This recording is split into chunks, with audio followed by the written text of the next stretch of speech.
사랑하는 한남교회 교회 여러분, 오늘은 사순절 둘째 주일입니다.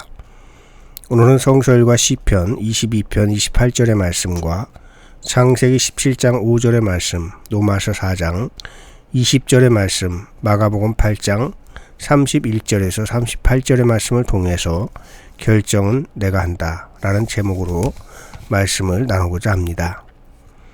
오늘은 사순절 둘째 주일입니다. 지난주에 이어 오늘도 마가복음을 중심으로 말씀을 나누겠습니다. 마가복음의 목적은 1장 1절에서 밝힌 바대로 예수 그리스도의 복음에 초점이 맞춰져 있습니다. 그러다 보니 다른 복음서와는 달리 예수님의 복음 사역이 숨가쁘게 전개됩니다.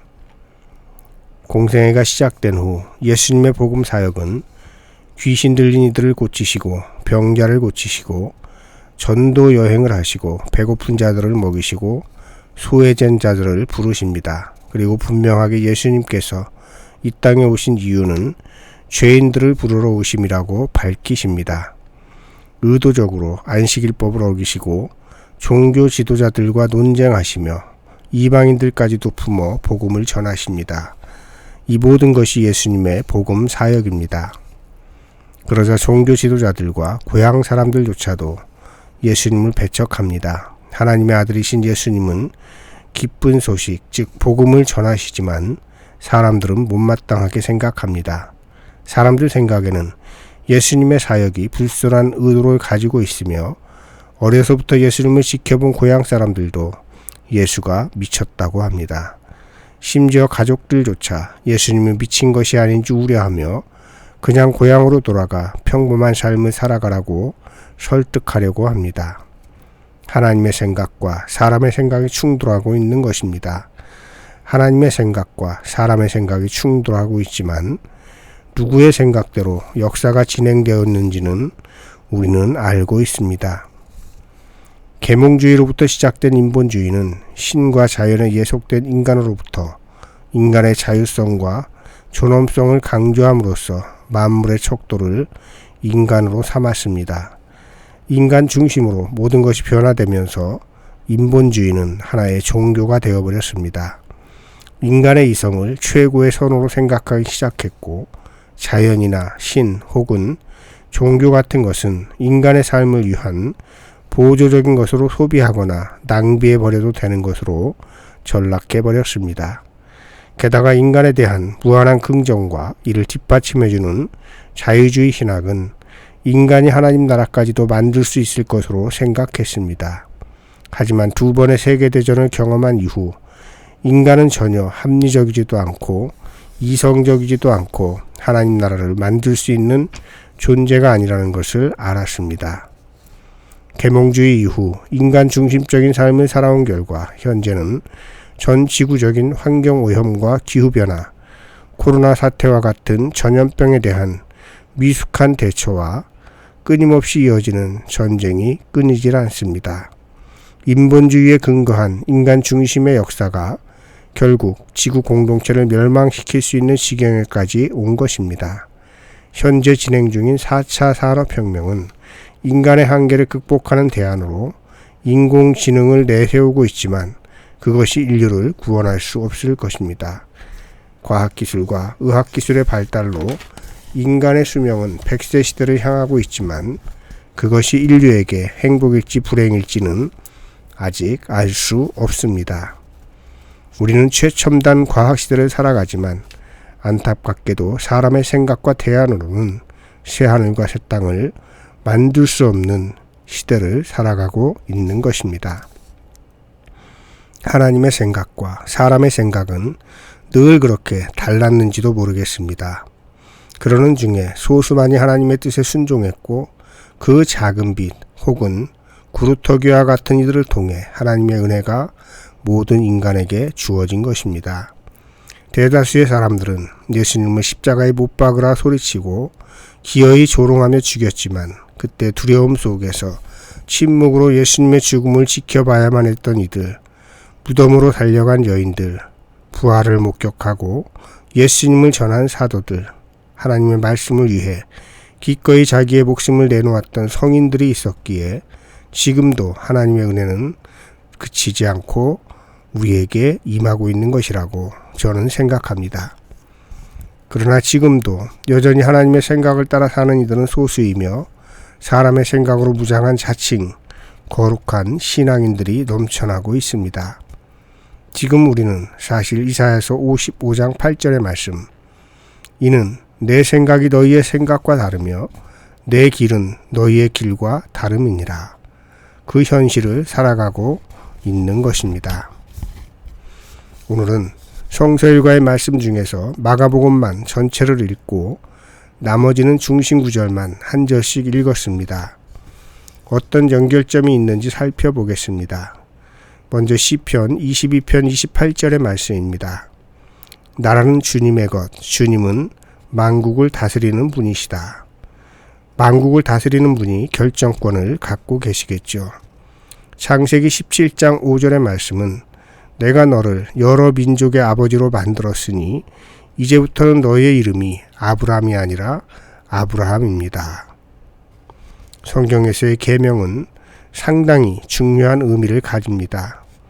계명하시는 주체는 사람이 아니라 하나님이십니다. 그리고 로마서 4장 13절의 말씀은 아브라함이나 그 자손에게 주신 하나님의 약속, 곧 그들이 세상을 물려받을 상속자가 되리라는 것은 율법으로 된 것이 아니라 믿음으로 얻은 의로 된 것입니다. 사람의 생각으로는 율법을 잘 지키면 상속자가 된다고 생각했는데 하나님은 믿는 자, 즉 순종하는 자를 상속자로 삼으십니다.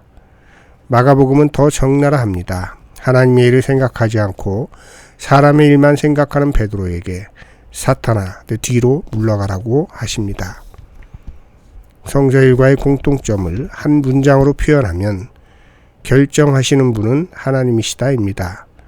만국을 다스리시는 분께서 결정권을 갖고 계시며 이름을 바꿔주시는 주체도 하나님이시며 율법이 아니라 예수 그리스도를 믿음으로 구원받게 하신 것도 하나님의 뜻입니다. 오늘 본문에서는 아주 구체적으로 하나님의 일과 사람의 일을 말씀하시면서 사람의 일을 내세우는 일은 사탄의 일이라고 하십니다. 하나님께서 하시는 일은 선하십니다. 하나님께서 하시는 일은 반드시 이루어집니다. 하나님은 그 일을 하실 때 반드시 동역자를 부르십니다. 하나님의 부르심을 받은 이들은 자기의 생각을 내려놓고 하나님의 생각에 순종하여 하나님의 선한 뜻을 이루어가는 청지기가 되는 것입니다. 마가복음의 최대 관심은 예수 그리스도가 전하신 복음이 무엇인가를 밝히는 데 있습니다. 제자들을 부르신 후에 더러운 귀신 들린 자들과 많은 사람을 고치시고 전도 여행을 하시면서 나병 자, 중풍병자, 세리와 죄인들을 부르십니다. 그리고 비유의 이야기를 들려주시고 바람과 바다도 잔잔하게 하시고 물 위를 걷기도 하십니다.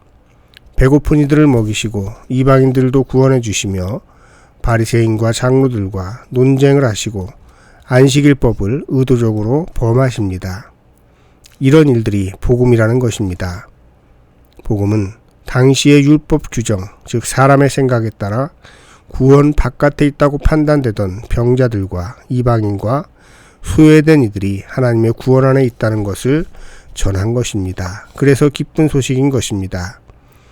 마가복음의 핵심 단어는 세 가지인데 따르라, 들으라, 곧 그것이 바로 세 가지 핵심 단어입니다. 예수님을 따르고 그의 말씀을 듣고 즉시 순종하면 누구든지 구원을 얻는다는 것입니다. 이것이 하나님의 생각이요 복음인 것입니다.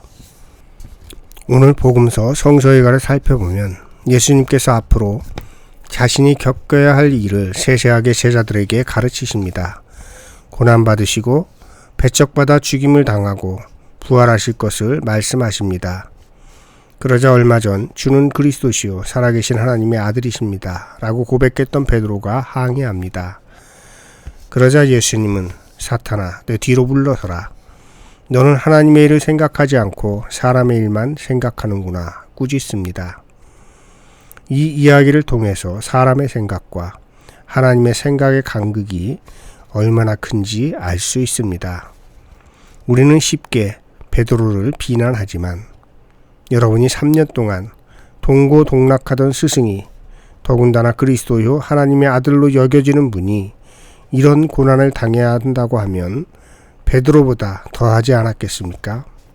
차라리 제가 죽는 게 낫겠습니다 하지 않겠습니까? 그래야 제자답지 않습니까? 스승이 고난당하고 죽임을 당한다는데 예 알겠습니다 한다면 그것이 믿음이 좋은 것일까요? 하나님의 일하시는 방식을 깨닫는 일은 그래서 결코 쉽지 않은 것입니다. 하나님께서 아브라함을 아브라함이라고 계명해 주셨습니다. 그 이후 아브라함은 아브라함의 삶이 아니라 아브라함의 삶을 살았습니다. 복음서와 연결시켜 보면 자기를 부인하는 일은 사람의 일이 아니라 하나님의 일이라는 것입니다. 자기에게서 하나님의 일이 작용하게 하려면 아브라함이 하나님의 말씀에 전적으로 순종하였듯이 예수님을 따르고 듣되 뜸들이지 말고 바로 순종하는 것이 필요합니다. 음란하고 죄가 많은 이 세대는 오늘날 인간 중심의 인본주의 세상을 닮았습니다. 하나님의 생각은 실종되고 사람의 생각만 판치는 것입니다. 예수님을 따르고 듣고 순종하는 이들이 있어야 하나님의 뜻이 실현되는데 그런 사람이 없는 것입니다. 심지어 예수님을 따른다는 이들조차도 사탄아 내 뒤로 물러서라는 꾸중을 듣는 베드로처럼 사람의 생각으로 가득 차 있습니다. 하지만 하나님께서는 남은 자 구루터기를 통해서 반드시 당신의 뜻을 이루어 가실 것입니다. 여러분, 우리의 삶을 하나님이 결정하시게 하십시오. 내 생각대로 신앙생활하지 말고 하나님의 말씀을 따르고 듣고 즉시 순종하십시오. 그때 우리의 삶은 하나님의 계획 안으로 들어갈 수 있을 것입니다. 하나님의 계획은 선하시며 반드시 이루어집니다. 오늘 진금 예배를 드리는 교육부서 친구들도 어려서부터 하나님의 말씀을 잘 따르고 듣고 순종하십시오. 그래서 하나님이 여러분의 삶을 인도하게 하십시오. 그런 복을 누리길 기도하겠습니다. 기억하십시오. 결정하시는 분은 하나님이십니다. 말씀을 기억하면서 거듭기도 드리겠습니다.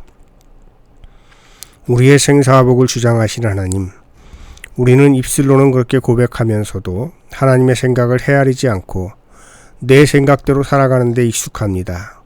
예수님을 따르고 듣고 순종할 때에 우리의 삶으로 들어오셔서 우리의 삶이 하나님의 계획 안으로 들어가게 하옵소서. 오늘 진금 예배를 드리고 새학년으로 올라가는 교육부서 친구들도 축복해 주셔서 어려서부터 하나님을 알게 하시고 창세전에 그들을 향해 세우신 귀한 계획을 이루어 주옵소서. 예수님의 이름으로 기도드립니다. 아멘.